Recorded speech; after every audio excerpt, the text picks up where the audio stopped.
Sebelum saya main dengan Puspa Salira, saya dulu juga belajar tentang Mahabharata dan Ramayana yang saya gunakan sebagai media untuk, kalau bahasa sekarang mungkin istilahnya fortune telling. Jadi ini gambar-gambar tentang Mahabharata dan Ramayana beserta tokohnya yang saya pakai untuk fortune telling dengan model mind mapping. Jadi kita mempetakan pola pikir untuk bisa mengambil keputusan. Jadi tidak ada yang pakai menyan, pakai dupa, ngundang perewangan, no. Ya, ini semua logik karena kita menggunakan simbol-simbol yang sudah menjadi kesepakatan umum. It's not for me to say you. Baiklah, kita akan mulai membuat Puspa Salira ya. Jadi kita akan ambil bahannya, ini terdiri dari 7 batang, 2, 3, 5, 6, 7. Kenapa harus 7? Karena 7 ini dalam bahasa Jawa namanya pitutur. Ada pitutur di sini. Panjangnya 100 jari ya, jadi kurang lebih 100 cm ya. Karena di dalam 100 itu terkandung nilai-nilai.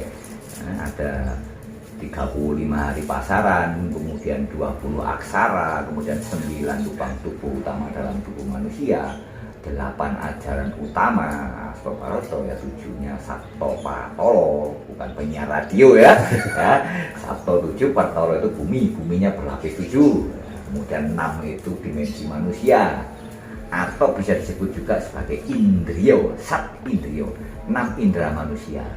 Jadi yang ada di telinga, pangrungu, kemudian di hidung, panggondo untuk mengenali bau, kemudian ada di mata, pandulu untuk melihat, kemudian ada yang di permukaan kulit yang namanya panggraito ya, untuk meraba, kemudian ada pangroso di dalam batin. Jadi sebenarnya ada 6, pandulu, pangrungu, panggondo, pangecak, pangroso, dan panggraito. 6 sense, kita mempunyai 6 indera. Nah, kemudian 5-nya adalah Pancasila, 4-nya Anasira alam, 3-nya Tripratomo, 2 isinya alam, 1 pribadi. Kalau kita jumlah 1, 2, 3, 4, 5, 6, 7, 8, 9 ditambah 20 ditambah 35, jumlahnya 100. Kita awali dengan membuat hidungnya. Wulan Jono Wulan Jani, ono aksoro sing 30 mudhun ana Sabrangkana, sing 20 mudhun ana Tanah Jawa. Jadi 30 huruf Arab dan 20 aksara Jawa, jumlahnya 50. 50-50 win-win solution. Nah, ini kita akan membuat hidungnya dulu ya. Napas keluar dan napas masuk selalu berimbang. Kenapa hidungnya dulu? Karena orang tidak makan seminggu kuat, tidak minum 3 hari kuat, tidak bernapas setengah jam sudah innalillahi. Kita buat hidungnya dulu. Irung, isowurung, bisa gagal, artinya di tahap pertama kita bisa gagal, maka kita buat hidungnya dulu. Di dalam bahasa Jawa namanya grono. Apa toh grono? Grono itu angger-anggere ono. Orang hidup ada aturannya, tidak sekedar hidup, maka kita buat hidungnya dulu.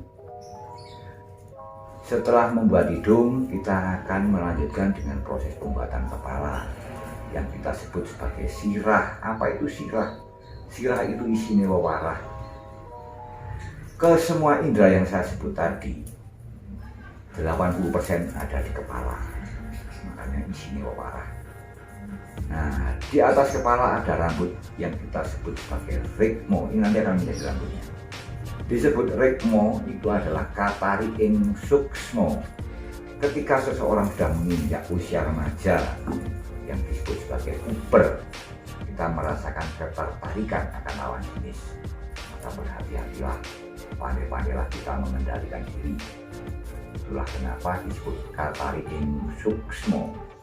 Suksmo tidak pernah bohong. Setelah kita membuat kepala dan rambut, saya peragakan pembuatan rambutnya. Rambutnya akan kita gelung. Kenapa sih kok digelung? Kok tidak dibelu, tidak dibob, ya, tidak disegi, ya? Gelung itu dalam bahasa Jawa. Dadi menungso aja tegel seneng tetulung. Menjadi manusia karena egois juga memberi pertolongan. Kita akan membuat bentuk ikatan rambutnya yang disebut gelung. Nah, gelung ini menandakan kedewasaan. Kalau anak-anak masih disebut buncung, kalau sudah menginjak remaja atau dewasa maka rambutnya harus digelung. Kenapa digelung? Ya itulah. Jadi menungso aja tegel seneng tetulung. Kita akan membuat bentuk kepala. Dalam proses pembuatan wayang Puspasarira ini, pembuatan kepala memiliki porsi yang cukup besar. Prosesnya paling lama di kepala ini karena memang seperti kita ketahui di dalam kandungan proses perkembangan janin itu yang lebih dahulu adalah bagian kepala. Bentuknya kranium, kemudian sampai kelengkapannya. Makanya kita mewujudkannya dalam bentuk wayang Puspasarira. Nah, ini kepalanya sudah jadi, di sini ada gelung, ada rambutnya. Nah, sekarang kita akan membuat bagian leher. Nah, leher itu di dalam bahasa Jawa disebut jonggo. Ya.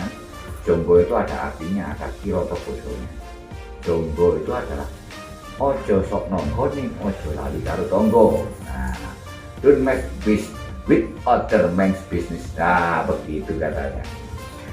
Dalam bahasa Jawa yang lebih umum kita kenal menyebut sebagai gulu. Kenapa kok gulu? Nah, gulu itu ojo buku wong kang seneng dilulu. Untuk leher kita membutuhkan 3 sampai 5 simpul. Nah, ini lehernya sudah jadi. Nah, dari leher kita akan menyambungkannya dengan pundak. Nah, pundak di sini ada kiroto bosonya. Kenapa disebut pundak? Pundak itu adalah kiroto bosonya pujimu ojo pendak. Puji itu adalah satu bentuk rasa terima kasih yang kita ucapkan. Mung mendak itu hanya temporer. Jadi kalau kita merasa bersyukur janganlah temporer. Nah, ini menandakan bahwa manusia itu sebaiknya banyak bersyukur, banyak berucap terima kasih sesuai dengan keyakinan dan agamanya masing-masing. Di sini pundaknya ada 2, ya, kiwo, tengen. Kiwo itu ada kiroto bosonya. Kalau kiwo itu adalah iki kang gowo, inilah yang membawa. Sedangkan tengen kita sebut sebagai anteng yang angen. Jadi manusia mempunyai 2 bekal, yaitu iki kang gowo yang artinya dia paham akan potensinya, kemudian tengen anteng yang angen yang bisa kita katakan sebagai konsentrasi. Kunci sukses ada 2, paham akan potensi diri dan mempunyai perhatian penuh atau konsentrasi. Nah, ini pundaknya sudah selesai. Nanti untuk pembuatan tangannya saya kerjakan belakangan. Nah, dari pundak turun ini adalah dodo, disebut dodo. Podo-podo yo siro yo ingsun umate Gusti kang moho suci. Anda dan saya ini adalah sama-sama. Sama-sama siapa? Sama-sama umatnya Gusti yang Maha Suci. Nah, ini menandakan kesetaraan. Saya akan membuat figur ini menjadi figur perempuan. Kita akan membuat bagian dadanya yang kita sebut sebagai payudara. Ini bukan hal yang vulgar atau porno atau jorok. Karena kalau disebut susu itu air yang dihasilkan dari payudara. Nah, kita membuatnya dengan 4 simpul di sini. 4 simpul ini menggambarkan 4 macam penghormatan atau catur bakti. Catur itu 4, bakti itu penghormatan. Maka akan saya peragakan penghormatan yang 4 itu kepada siapa saja dan bagaimana. Saya akan tunjukkan setelah saya selesai membuat simpul ini. Simpul ketiga, dan kemudian ini simpul terakhir, simpul keempat. Nah, ini adalah catur bakti atau 4 macam penghormatan. Penghormatan pertama adalah tangan yang kita satukan di depan seperti ini, penghormatan kepada sesami, kepada sesama. Kemudian kita naikkan yang kedua, setinggi mulut. Kita menghormati raja, karena raja memberi kita kesempatan untuk mencari makan di wilayah kekuasaan. Dan kemudian yang ketiga, setinggi hidung kepada orang tua dan mertua. Kenapa setinggi hidung? Karena orang tua dan mertua yang memberi kesempatan kita untuk bernapas pertama kali. Nah, yang terakhir setinggi kepala. Kepada siapa?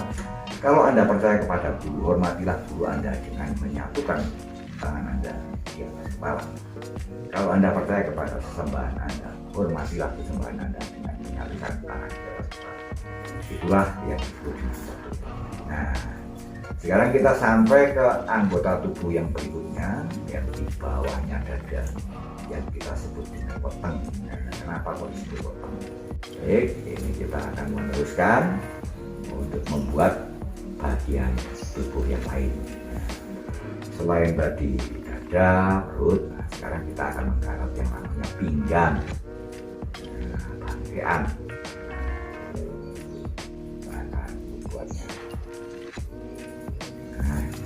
Nah, di sini kita akan membuat apa yang kita sebut sebagai kampil. Kampil itu biasanya kita kalau membawa barang, kita ikat dengan kain dan kemudian kita taruh di pinggang, itu namanya kampil.